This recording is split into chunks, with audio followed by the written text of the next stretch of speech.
नमस्कार। आप सुन रहे हैं द माइथोलॉजी रेडियो। महाभारत काल में जन्मा कौरवों और पांडवों के बीच का द्वेष आज भी किसी न किसी रूप में नजर आता है और ऐसा माना जाता है कि भाई होते हुए कौरवों ने हमेशा पांडवों के साथ गलत व्यवहार किया, पांडवों से उनका अधिकार छीना और सत्ता की लालच में हमेशा पांडवों की मृत्यु के षड्यंत्र रचे। और इन्हीं कारणों की वजह से पांडवों का सबसे बड़ा दुश्मन कौरवों को ही माना जाता है। लेकिन असल में कौरवों और विशेष रूप से दुर्योधन से बड़ा एक शत्रु पांडवों का था, जिससे पांडव सबसे ज्यादा घृणा करते थे।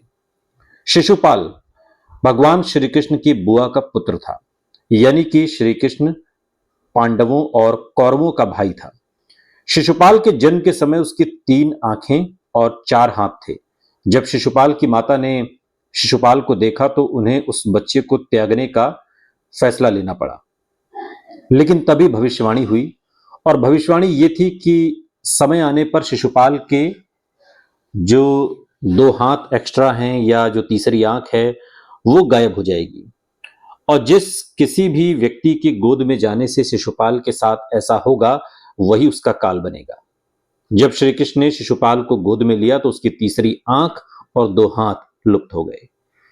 शिशुपाल की माता ने श्री कृष्ण के शिशुपाल के 100 अपराध माफ करने की बात कही, जिस पर श्री कृष्ण ने यह वरदान अपनी बुआ को दिया कि वो शिशुपाल के 100 अपराध माफ करेंगे। यूं तो शिशुपाल के 100 अपराधों के बाद उसका वध श्री कृष्ण के सुदर्शन चक्र से हुआ था, लेकिन वो पांडवों का सबसे बड़ा शत्रु कहलाया। और इसके पीछे एक कारण यह है कि शिशुपाल रामायण काल के रावण का महाभारत काल में पुनर्जन्म था।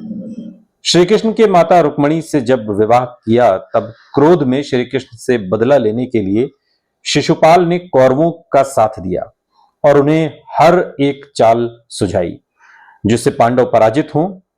शिशुपाल ने ही सबसे पहले पांडवों के महासूय यज्ञ में खनन डालने के लिए द्रौपदी और श्री कृष्ण के संबंध पर गलत बातें कही थी और कई गलत सवाल खड़े किए।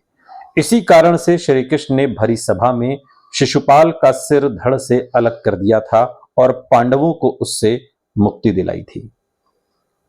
सुनते रहिए द माइथोलॉजी रेडियो, सुनता है सारा इंडिया।